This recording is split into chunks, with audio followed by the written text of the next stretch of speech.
하나님 말씀은 전도서 2장입니다. 내가 돌이켜 지혜와 또 망령됨과 어리석음을 보았노라. 솔로몬이 고백을 하면서 자기의 인생을 세 가지 시선으로 분류하는 부분들을 오늘 나타내고 있는데, 저는 오늘 본문을 먼저 묵상하기에 앞서서 솔로몬의 지혜와 솔로몬을 좀 더 이해하기 위해서 다윗과의 비교를 먼저 함으로써 솔로몬이 왜 이 전도서를 쓰게 되었고 전도서를 통해서 어떠한 후회를 하고 있는지를 먼저 이해하고 나서 본문을 다루도록 하겠습니다. 왜냐하면 모든 업적을 남겨놓은 솔로몬이 왜 이렇게 헛되다라는 말을 할까? 분명히 솔로몬의 역사 속에서 우리가 보면 그 영적으로 우상 숭배하거나 말년의 그런 부끄러운 모습들을 봅니다. 솔로몬이 그렇게 인생이 잘못된 모습들을 보면서 후회했을까요? 그 전에 그가 전도자가 되어서 말할 때는 단순히 후회와 참회의 내용을 말하려고 하는 것이 아닙니다. 참회자도 아니고 회개자도 아니고 왜 자기를 전도자라고 말하면서 다시 이렇게 또 붓을 들었을까요? 옛날 지혜자로서 들었던 붓과는 다른 것 아닙니까? 솔로몬을 좀 더 구체적으로 드러내 보이려고 하면 이 비교해보면 좀 더 잘 알 수 있는데, 그것이 바로 아버지 다윗과 그의 모습이 어떤 차이가 있었는지를 먼저 다루면 그가 본문에서 말하는 감정들과 그 강조점들이 또 그 마음의 중심들이 좀 더 잘 전달될 수 있을 것 같습니다. 그래서 전도서 2장을 지혜와 망령됨과 어리석음이라는 제목을 가지고 오늘과 내일 이틀에 걸쳐서 할 수 있도록 하겠습니다. 본문은 본격적으로 솔로몬이 자신의 인생을 되돌아보면서 그동안 자신이 그렇게 지혜롭고 위대한 왕인 줄 알고 행하였던 모든 일들이 모두 지혜가 아닌 세상적 똑똑함이었고 하나님 앞에서는 망령됨이었으며 모두 어리석은 행동들이었음을 고백하면서 지난날 자신의 모습이 어떠했었는지를 설명하고 있습니다. 그런데 오늘은 본격적으로 본문을 다루기에 앞서 솔로몬과 다윗과의 비교를 통해서 솔로몬의 마음이 아버지 다윗의 마음과 어떠한 차이가 있었는지를 먼저 살펴보도록 하겠습니다.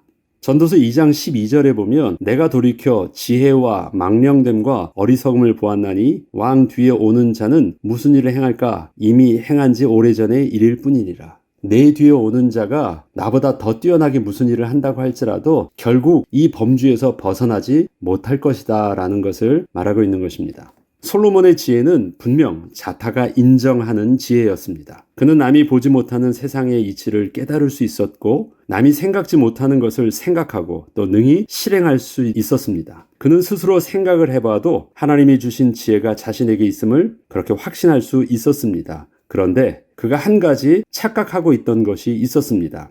성경은 솔로몬이 어떻게 해서 그렇게 특별한 지혜를 갖게 되었는지에 대하여 자세히 기록하고 있습니다. 하나님께서는 솔로몬의 기도 속에서 솔로몬의 마음을 보셨다고 성경은 증거하고 있는 것입니다. 역대하 1장 8절로 12절에 보면 그 솔로몬의 지혜의 배경이 나오는데 제가 읽어보겠습니다. 솔로몬이 하나님께 말하되 주께서 전에 큰 은혜를 내 아버지 다윗에게 베푸시고 내가 그를 대신하여 왕이 되게 하셨사오니 여호와 하나님이여 원하건대 주는 내 아버지 다윗에게 허락하신 것을 이제 굳게 하옵소서. 주께서 나를 땅의 티끌같이 많은 백성의 왕으로 삼으셨사오니 주는 이제 내게 지혜와 지식을 주사 이 백성 앞에서 출입하게 하옵소서. 다시 말해서 지혜와 지식을 왜 달라고 하냐면 하나님이 주신 백성 잘 다스릴 수 있도록 내게 주신 그 공적 직분과 사명 잘 감당할 수 있게 해달라고 그에 필요한 능력을 구한 것이었습니다. 이렇게 많은 주의 백성을 누가 능히 재판하리이까 하니 하나님이 솔로몬에게 이르시되 이런 마음이 내게 있어서 부나 재물이나 영광이나 원수의 생명 멸하기를 구하지 아니하며 장수도 구하지 아니하고 오직 내가 내게 다스리게 한 내 백성을 재판하기 위하여, 다시 말해서 잘 지도하고 가르치기 위해서 지혜와 지식을 구하였으니 그러므로 내가 내게 지혜와 지식을 주고 부와 재물과 영광도 주리니 내 전의 왕들도 이런 일이 없었거니와 내 후에도 이런 일이 없으리라 하시니라. 이렇게 약속하신 대로 하나님께서는 솔로몬에게 다 허락하여 주셨고 솔로몬은 그러한 축복을 다 누렸던 것이었습니다. 이처럼 솔로몬은 자신의 왕됨이 하나님의 특별한 택하심이었다는 것을 잘 알고 있었기에 위임하여 주신 대리 통치자로서의 사명을 잘 감당하기 위하여 그렇게 지혜를 구한 것이 분명했습니다. 자신을 위한 이기적인 마음은 분명 아니었던 것입니다. 분명 하나님과 백성을 위한 마음이었습니다. 위하였다라는 것에 대해서 여러분이 기억하고 계십시오. 하나님과 백성을 위한 마음, 얼마나 이타적인 마음이고 얼마나 하나님을 위해서 자기를 헌신한 마음이었습니까? 솔로몬의 중심은 분명 백성을 잘 다스리고 가르치기 위한 것임에는 틀림이 없었고 하나님께서도 그러한 솔로몬의 진심을 인정하여 주신 것이었지만 백성을 잘 지도한다는 것이 어떠한 방향성을 가지고 있어야 하는지에 대하여서는 그가 제대로 인식하지 못하고 있었던 것이었습니다. 인간적으로 잘 가르치고 잘 지도하면 되는 줄 알았습니다. 그러나 다윗이 백성을 지도하고 가르쳤던 방향성과 솔로몬이 백성을 지도하고 가르치는 방향성이 좀 달랐어요. 위한 마음은 칭찬할 만하고 거짓이 없는 것을 인정해 주었지만 방향성이 좀 달랐어요. 솔로몬은 분명 아버지 다윗과 비교해 볼 때 그가 이루어 놓은 업적이 훨씬 더 많고 특별했지만 아버지 다윗과는 뚜렷한 차이가 있는 것이 하나 있었습니다. 그것은 하나님에 대한 집중성이었습니다. 다윗은 그의 평생에 하나님을 향한 갈급함이 있었고 자신의 기쁨의 근원을 오직 하나님의 은혜 안에서 찾기를 원했습니다. 또한 하나님이 자신을 떠나시는 것을 인생의 가장 큰 두려움으로 여기고 있었습니다. 다윗은 하나님을 향한 마음이 있었던 것입니다. 하나님을 위한 마음이 아니라 하나님을 향한 마음, 하나님 한 분만으로 기뻐하는 마음, 하나님이 좋은 것이에요. 그 차이가 얼마나 인생에 큰 차이를 만들어냈는지 솔로몬이 그것을 보게 된 것이었습니다. 이러한 다윗의 인생의 방향성을 한마디로 설명해 주는 것이 있다면 그가 성전을 짓기 위하여 얼마나 많은 기도와 준비가 있었는지를 보면 잘 알 수 있습니다. 성전은 솔로몬이 지어서 솔로몬 성전이라 일컫고 있었지만 사실 그 성전의 설계도와 모든 재료들 그리고 성전을 짓기 위한 인적 인프라 또 모든 협력과 각 나라의 도움들은 모두 다윗이 준비해 놓은 것들이었기 때문이었습니다. 하나님께서는 다윗이 성전을 짓고자 하는 그 중심에 진실된 마음을 잘 알고 계셨지만 다윗의 성전 건축을 허락지 않으셨던 것은 하나님의 마음도 다윗의 마음과 같으셨기 때문이었습니다. 성전을 지을 때 다윗은 그 마음에 미안함이 있었어요. 받은 은혜가 너무 컸기 때문에 갚아야 되는 그 미안함이 있었습니다. 그래서 하나님이 자신을 위하여 그렇게 해주셨던 것처럼 자신도 하나님을 위하여 뭔가를 해드려야 되는 줄 알았어요. 근데 하나님께서는 그렇게 하지 않으신 것이었습니다. 저는 이것을 하나님의 마음도 다윗의 마음과 같으셨다라는 표현을 써서 설명해 보겠습니다. 그것은 다윗이 하나님을 향한 마음과 하나님께서 다윗을 향하셨던 마음이 같으셨다라는 의미입니다. 하나님이 다윗 자체를 사랑하시고 기뻐하셨던 것처럼 사실 다윗도 하나님을 그렇게 기뻐하였던 자였던 것입니다. 무슨 말인지 이해하시겠습니까? 저와 여러분이 왜 구원을 받았습니까? 조건이 있어요? 이유가 있어요? 그냥 하나님이 나를 일방적으로 사용해 주신 것입니다. 그냥 불가항력적인 은혜인 거예요. 이것처럼 하나님이 다윗을 향한 마음이 그런 것이었어요. 내가 너에게 무언가를 원한 것이 있었느냐? 아무것도 없었다라는 것이에요. 그런데 사실 이것은 다윗이 어려서 목동이었을 때부터 하나님을 찬양하고 기뻐했던 그 마음이 자기도 그랬었거든요. 어려서 하나님께 받으려고 했었던 것이 아니에요. 그냥 하나님이 좋았고 하나님을 찬양하고 하나님을 바라보는 것이 늘 좋았어요. 하나님께서는 다윗을 보면서 하나님과 마음이 합한 자라고 말하고 있습니다. 언제 그 말을 하냐면요. 다윗이 하나님을 위해서 무슨 일들을 많이 했던 것을 확인하시면서 그 다윗을 인정해 주시면서 했던 말이 아니었습니다. 처음부터 목동이었을 때 하나님이 택할 때 그는 내 마음과 합하다고 말을 해요. 뭘 다윗이 하나님께 보여드렸다고. 다윗은 하나님께 보여드린 게 아무것도 없어요. 그냥 자기가 하나님이 좋아서 그렇게 하고 있었을 뿐이에요. 보여주고자 하는 행동도 아니었고 얻고자 하는 행동도 아니었습니다. 그냥 하나님이 좋았어요. 하나님과 마음이 합했던 포커스가 거기 있었습니다. 역대하 17장에는 다윗이 자신이 받은 은혜가 너무 커서 하나님을 위하여 성전을 짓고자 했을 때 하나님께서 나단 선지자를 통해서 말씀하셨던 하나님의 마음이 이렇게 기록되어 있습니다. 역대하 17장 7절로 8절에 보면 또한 내 종 다윗에게 이처럼 말해라. 이거 하나님이 말해주고자 하는 당신의 마음을 이렇게 표현하신 것이죠. 만군의 여호와께서 이처럼 말씀하시기를 내가 너를 목장 곧 양떼를 따라다니던 데에서 데려다가 내 백성 이스라엘의 주권자로 삼고 내가 어디로 가든지 내가 너와 함께 있어 내 모든 대적을 내 앞에서 멸하였은즉 세상에서 존귀한 자들의 이름같이 이름을 내게 만들어 주리라. 이거 굉장히 일방적인 거거든요. 이유가 없어요. 하나님께서는 다윗이 하나님을 알기 전부터 이미 다윗을 택하셨고 가장 존귀한 자로 만들어 주시겠다고 스스로 약속하셨다는 것을 먼저 말씀해 주셨습니다. 여기에는 다윗이 왜 그렇게 하나님께서 사랑하시는 자가 되어 큰 복을 받게 되었는지에 대한 그 이유나 내용은 전혀 나와 있지 않았습니다. 일방적인 하나님의 사랑과 택하심이었다는 것이었습니다. 다윗 입장에서는 자신이 받았던 은혜가 너무 커서 조금이라도 갚아야 한다는 빚진 마음이 있었는데 하나님께서는 처음부터 다윗에게 어떠한 요구를 하신 것이 없이 그저 다윗 자체를 사랑하시고 그렇게 은혜를 베풀어 주신 것이었다는 것이었습니다.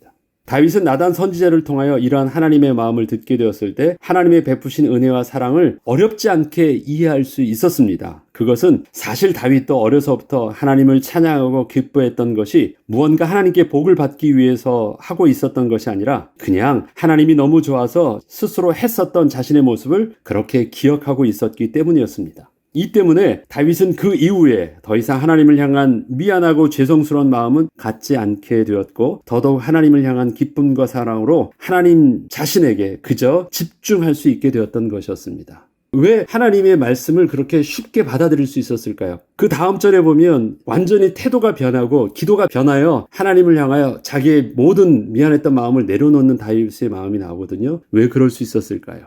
그렇지. 나도 하나님 그렇게 기뻐했었지. 그런데 하나님이 나를 그렇게 기뻐하신다고? 이게 딱 이해가 된 거예요. 그 다음 절부터 다윗이 고백하는 내용을 제가 한번 읽어보겠습니다.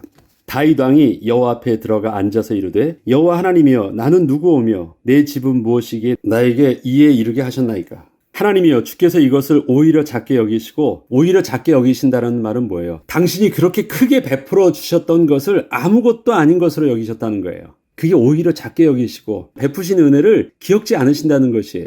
나는 너무너무 커가지고 이 받은 은혜를 조금이라도 갚아야 된다고 생각하는데 하나님께서는 다윗에게 주셨던 그 은혜와 베푸신 사랑을 생각지도 않으신대요. 오히려 작게 여기시고 또 종의 집에 대하여 먼 장래까지 말씀하셨사오니 여호와 하나님이여 나를 존귀한 자들같이 여기셨나이다. 하나님께서 왜 이렇게 나를 여겨주셨습니까? 주께서 주의 종에게 베푸신 영예에 대하여 이 다윗이 다시 주께 무슨 말을 하오리이까? 주께서는 주의 종을 아시나이다. 여호와여 주께서 주의 종을 위하여 주의 뜻대로 이 모든 큰 일을 행하사. 그냥 하나님이 일방적인 마음이셨다는 거죠. 이 모든 큰 일을 알게 하셨나이다. 여호와여 우리 귀로 들은 대로는 주와 같은 이가 없고 주 외에는 하나님이 없나이다. 여호와여 이제 주의 종과 그의 집에 대하여 말씀하신 것을 영원히 견고하게 하시며 말씀하신 대로 행하사 견고하게 하시고 사람에게 영원히 주의 이름을 높여 이르기를 만군의 여호와는 이스라엘의 하나님 곧 이스라엘에게 하나님이시라 하게 하시며 주의 종 다윗의 왕조가 주 앞에서 견고히 서게 하옵소서. 자, 여기까지 보세요. 하나님이 그런 분이셨군요. 내가 확실하게 알겠습니다. 그러면서 확실하게 이제는 그 마음과 생각, 그 기도 내용을 확 바꿔버리죠. 여호와 이제 주의 종에게 약속하신 거 다 주세요. 복 얻게 해주세요. 일방적으로 받기만을 지금 요구하고 있는 것이에요. 주신다고 하셨으니까 그럼 저는 이제 받겠습니다. 그리고 주신다고 하셨던 그 기도의 제목대로 그렇게 기도하면서 주 앞에 서겠습니다. 나의 하나님이여 주께서 종을 위하여 왕조를 세우실 것을 이미 듣게 하셨으므로 주의 종이 주 앞에서 이 기도로 간구할 마음이 생겼나이다. 굉장히 이젠 얼핏 보면 좀 뻔뻔하게 기도하는 것 아니에요? 이젠 주신다고 하시니까 주세요. 이제 그렇게 하면 되는 것이군요 하고 합니다. 왜 이렇게 뻔뻔해질 수 있었을까요? 하나님과 마음이 합했기 때문에 그래요. 하나님을 향한 기뻐함, 사모함, 그것처럼 하나님도 나를 그렇게 기뻐하시는 거였구나. 이유가 없는 것이었구나. 이것이 합해졌기 때문에 그렇게 기도할 수 있었던 것입니다. 이것은 하나님을 모르는 자가 기도하면 이것은 어떤 기도예요? 그냥 기복신앙이에요. 하나님 복 주세요. 지금 다윗이 이렇게 기도하는 것은 하나님이 자신을 위하여 무엇을 기뻐하는 줄 알았기 때문에 이렇게 하나님이 기뻐하는 기도를 하고 있는 것입니다. 그래서 여호와여 주께서 복을 주셨사오니 이 복을 영원히 누리리이다. 그렇게 기도가 바뀐 것입니다. 그때서부터 다윗은 더 이상 성전을 향하여 기도하지 않았습니다. 성전을 자기가 짓기로. 왜냐하면 성전을 짓기로 했던 그 마음이 미안한 마음이었기 때문에.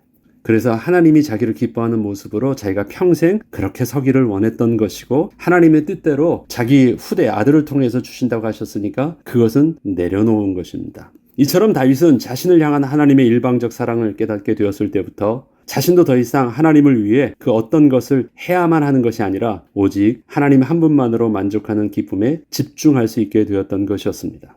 이러한 하나님의 다윗을 향한 사랑과 택하심의 은혜는 사실 솔로몬도 동일하게 받은 것이었습니다. 그러나 솔로몬은 이러한 하나님의 사랑과 은혜를 다윗처럼 깨닫지 못했던 것이었습니다. 역대상 17장 11절로 14절을 보면 하나님께서 다윗에게 주셨던 것처럼 하나님께서 솔로몬에게도 동일한 은혜로 또 택하시고 베풀어 주셨던 것을 이렇게 기록하고 있습니다. 내 생명의 연한이 차서 내가 조상들에게 돌아가면 내가 내 뒤에 내 씨 곧 내 아들 중 하나를 세우고 그 나라를 견고하게 하리니. 이것 지금 하나님께서 다윗에게 해주시는 말씀입니다. 그는 나를 위하여 집을 건축할 것이요 나는 그의 왕위를 영원히 견고하게 하리라. 다윗에게 주셨던 약속과 같죠. 나는 그의 아버지가 되고 그는 나의 아들이 되리니. 아버지와 아들의 마음, 이것이 다윗과 하나님의 관계였거든요. 부모가 자식에게 뭘 원해요? 그냥 기뻐하는 것이죠. 이것처럼 똑같이 하나님께서 솔로몬에게서도 나는 그에게 아버지가 될 거야. 그도 나의 아들이 될 거야. 그 마음으로 사랑해 주신다는 것이에요.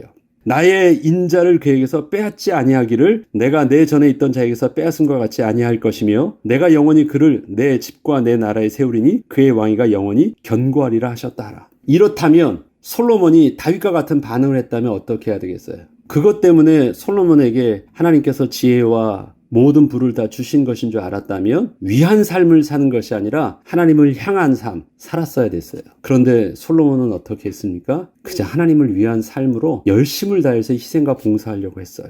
그런데 그것이 어떻게 자기가 후회하고 있는지 좀 더 보겠습니다. 이처럼 솔로몬도 하나님의 일방적 택하심 속에 하나님이 사랑하시는 자라라는 여디디아라는 이름도 그가 얻은 자였지만 솔로몬은 자신이 받은 은혜는 알고 있었어도 아버지 다윗처럼 그 하나님의 마음과 합한 마음은 없었던 것이었습니다. 다윗이 하나님과 합했던 마음은 자신을 향한 하나님의 일방적 사랑과 오직 하나님 한 분만으로 만족하기를 원하는 다윗의 마음이 같다는 것이었지만 솔로몬에게는 이러한 하나님을 향한 마음은 없었고 그저 하나님을 위한 마음만 있었을 뿐이었습니다. 하나님께서는 하나님을 향한 다윗의 마음을 끝까지 지켜주시고 그를 평생에 존귀케 하여 주셨습니다. 그러나 솔로몬의 하나님과 백성을 위했던 마음은 결국 인생의 큰 후회와 수고만 남기는 일이 되고 말았습니다. 솔로몬은 무엇이 지혜로운 것인가를 평생을 두고 고민할 때 하나님과 하나님이 맡기신 백성들을 위해서 무엇이 유익한가에 대한 생각만 깊이 하였었습니다. 그런데 그가 삶을 되돌아보면서 자기의 지혜와 열심 속에서 잊고 있었던 한 가지를 노년이 되고서야 깨닫게 되었던 것이었습니다. 솔로몬은 그가 왕으로서의 직분을 맡게 되었을 때 아버지 다윗이 자신에게 들려주었던 말씀이 있었습니다. 이것을 노년에 기억하게 된 것입니다. 역대상 28장 9절에 보면 그가 아버지로부터 마지막 당부의 말을 유언처럼 들었던 말이 있었습니다. 내 아들 솔로몬아, 너는 내 아버지 하나님을 알고 온전한 마음과 기쁜 뜻으로 섬길지어다. 여호와께서는 모든 마음을 감찰하사 모든 의도를 아시나니 내가 만일 그를 찾으면 만날 것이요 만일 내가 그를 버리면 그가 너를 영원히 버리시리라. 자, 솔로몬은 이렇게 산 줄 알았어요. 그런데 지나고 보니까 온전한 마음과 기쁜 뜻으로 섬겼다? 이거 아니었고요. 모든 마음을 감찰하신 하나님 앞에서 숨겨진 자기의 마음을 그는 부정할 수 없었고요. 하나님을 만나지 못했어요. 왜 못냈을까? 자기가 하나님을 그렇게 찾지 않고 있었어요. 하나님 앞에 버림받은 느낌을 자기는 가졌어요. 왜 그럴까? 생각해 봤는데 자기가 하나님을 버렸다라는 것이었어요. 이것을 그가 하나님을 위하여 수고하면서 40년의 통치를 할 때는 느끼지 못했어요. 자기는 하나님을 위하고 있는 줄 알았거든요. 그런데 이 부분들을 헛된 것이었고 남는 것이 없었고 부끄러운 것이었음을 그가 말년에 고백하고 있는 것이었어요. 누가 비판하고 있는 것이 아니었어요. 스스로가 그것을 정직하게 깨닫고 이제는 정직하게 자기의 마음을 드러내면서 표현하는 모습이 있습니다. 그것이 2장에 나와 있는 반복된 구절에 하나 있습니다. 솔로몬은 자신의 열심이 하나님과 백성을 위한 일이었음을 당당하게 말할 수 있었습니다. 그러나 지난날 아버지의 말씀 속에서 너는 내 아버지의 하나님을 알고 온전한 마음과 기쁜 뜻으로 섬길지어다 라고 말씀하셨던 그 의미를 제대로 깨닫지는 못했던 자신을 보게 된 것이었습니다. 그리고 여호와께서는 모든 마음을 감찰하사 모든 의도를 아시나니 내가 만일 그를 찾으면 만날 것이요 만일 내가 그를 버리면 그가 너를 영원히 버리시리라는 그 말씀처럼 자신의 마음과 의도를 사람들에게는 숨길 수 있었으나 하나님은 모르지 않으시고 정확하게 알고 계셨다는 것도 깨닫게 된 것이었습니다. 솔로몬이 오늘 2장의 본문에서 지난날 왕으로서 하나님과 백성을 위하여 그렇게 열심으로 했던 수고를 이제는 모두 나를 위해서 그렇게 했던 것으로 계속 반복하여 언급하고 있던 이유가 바로 여기 있었습니다. 2장에서 여러분들이 주의해서 볼 것이 있습니다. 그가 왕으로서 했었던 모든 일들을요, 나를 위해서 했다, 나를 위해서 했다, 나를 위해서 했다를 계속 반복하고 있습니다. 왜 그 말을 했을까요? 자신의 마음과 의도를 감찰하신 하나님 앞에서 내가 스스로 아닌 척 하였지만 도저히 부정할 수 없고 부인할 수 없었던 것이 있었는데 나는 하나님을 찾고 있지 않았고 나는 온전한 마음과 기쁜 뜻으로 섬기고 있는 것 아니었고 나는 하나님을 버린 것이었다는 것이었습니다. 다 나를 위한 것이었다는 것이었습니다. 그래서 헛된 것이라고 그는 정직하게 고백하고 있는 것이었습니다. 솔로몬은 자신이 지혜롭다고 여겼던 것들이 그저 세상적 똑똑함 이상은 아니었음을 깨달았던 것입니다. 참된 지혜자는 바로 자신이 아니라 아버지 다윗 왕이었음을 절실히 깨닫게 되었던 것입니다. 이제는 이전에 아버지 다윗에게 들었던 유언 정도가 아니라 하나님의 음성으로 엄중하게 자신의 아들과 백성들이 듣기를 원했기에 그는 전도자로 자신을 명명하고 왕의 권위가 아니라 하나님의 권위로 이 말을 하게 되었던 것입니다. 여호와를 경외하라. 여호와를 경외하는 것이 지혜와 지식의 근본이다. 이 말을 하고 싶어가지고 계속 지금 전도서를 이렇게 진행하고 있는 것이거든요. 그런데 그걸 이미 아버지가 들었던 것이었고 그렇게 말할 수 있었고 그렇게 삶을 살았던 아버지가 자기랑 비교해 볼 때 인간적으로는 내가 더 위대하고 커 보이는 업적도 있었고 인정도 받는 왕이었지만 아버지가 위대한 왕이었고 아버지가 가장 참된 지혜자였다. 그것을 말하고자 하는 것이었습니다. 우리가 다음 시간에 계속해서 솔로몬의 후예에 대한 그래서 우리에게 주시는 전도자의 음성을 다시 계속해서 듣도록 하겠습니다. 기도하겠습니다. 하나님 아버지, 솔로몬은 정말 하나님 앞에서 자기의 지혜가 어리석은 세상의 똑똑함이었고 하나님 앞에서 망령된 행위였으며 그렇게 생각하고 있던 자기는 참으로 어리석은 자였음을 고백할 수밖에 없었습니다. 하나님 아버지, 우리의 삶 속에서 하나님을 위한다는 모든 일들이 솔로몬의 후예와 같은 모습으로 서지 않기를 원합니다. 이 일을 위해서 온전히 주의 음성에 우리의 귀를 열어주시고 정직한 마음 창조하여 주셔서 하나님의 말씀에 온전히 다시 서게 하시고 새로운 시작과 출발할 수 있는 은혜를 허락하여 주옵소서. 감사드리며 우리 주 예수 그리스도 이름으로 기도합니다. 아멘.